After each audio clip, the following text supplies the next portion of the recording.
sad ovoga, da. Za 300 kuna, vjerujte da nećete naći bolji i u boljem stanju sa očuvanjem i sa ovom konfiguracijom ovoga. Ja sam baš dobro poglasim ovo, prodajte nekako takvih gluposti, tipa neka nova 45, a to sam čuo da je mobitel ono da šteka da trokira maksimalno, znate. Pa je, to je dobar mobitel, da ja to znam, pa evo, to je super, ja sam kupio isto za 300 kuna dečka iz Selne. Pa isto bio je super, zato sam ih hoću mislim cijena je okej. Dobro, ovaj je bio sa punjačem, ali dobro, punjač nema, ali mi kažem, ni ne igra ulogu jer imam punjač. Da, kažem, evo sad, ne znam, sad to taj... Gledajte, vi ako se odlučite, mi ćemo se lako dogovoriti, da znamite, ja sad nemam ovoga, nekog posla da se vrijeme ne popravi, pa sam pređemo sloboda 0.24. I kada ćete nikakvi problem?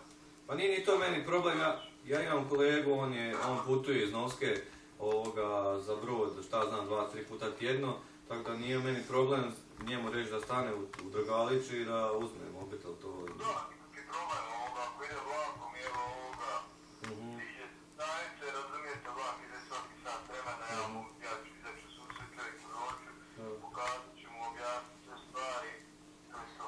Ma neka, meni je bitno samo da je mobitel okej, da nema nikakvih problema, neki neobičaj, da.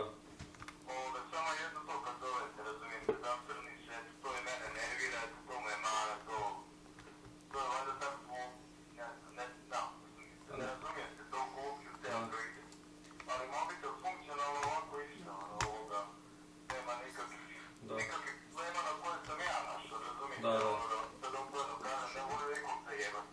Da. A pare su mi potrebne, zato sam ih stavio, jel to cijenu ovoga, da ga se reći što prije imam neki dugova za riješiti. Pa dobro, da, okej. Ništa, čućemo se, da. Nema problema, sve normalno. Ma ja, evo, sve kažem, koliko star mobitel ste rekli? Nekoliko mjeseci. Aha. Meni je samo bitno, kažem, da je on tvornički sve kako je namješteno da valja, a sad, dalje je sve na meni, a sad, što, ne znam, sad taj ekran, ja ga ni ne koristim, supruga ga koristi, pa ne znam sad u kojem modu se on zacrni. Kad se zacrni to? Kad nazove neko, šta? Kad zovete, na primjer, kad okrenete brojem, tako istisnete, ekran se zacrni jednostavno, jedno to.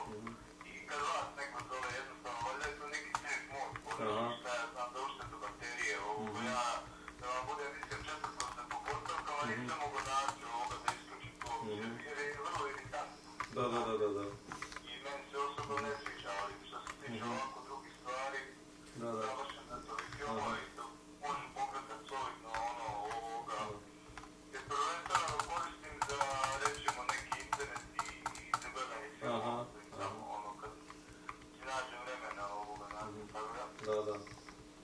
Kako hoćete? Dobro, evo, čućemo se mi, ja ću se sa čerkom još čut, pa ću je pitat, a ako ona je, ja ću onda vas nazvat, pa ćemo se dogovoriti za samo da, kada ćemo preuzeti.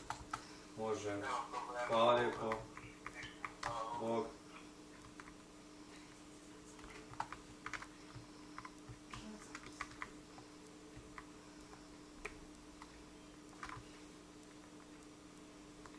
A ja mislim da ja kad ga stisnem, da samo zapres me nestane i pojavi se. I uopće ne kužim što o čemu on priča. Kad zoveš nekog. Dobro, evo zovem. Pa ja zove mene. Evo vidiš. Šta? Pa jesi vidjela kako je zacrnilo se? Koga je sto fora? Pa ja sam vidjela danas. Ne, to veze. Dobro, ne tako. Što držiš tako, samo pikneš i... Dobro. Pa nije to Pa da, meni sve to glupo, šta se zatrži? Ne znam. A to je Da to nije možda ekran otišao. Nije ekran, nego možda ako u softveru nešto onda isto... Ili možda to što je on rekao u tim postavkama, znaš? Meni su recimo na ovome zvoni mi, ali ne mogu pa to zove dok ne pomaknem, da neće da se prikaže uopće i onda isto kad se javim, onda se kao zaključa i svakim pomakom Vidiš zaključa.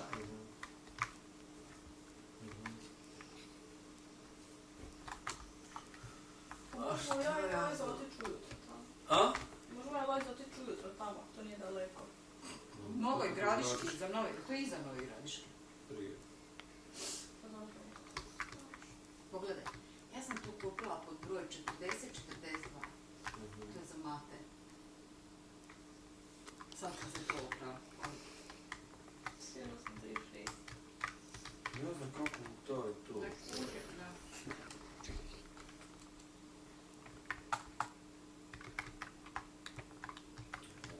Maske stvarno izvezane.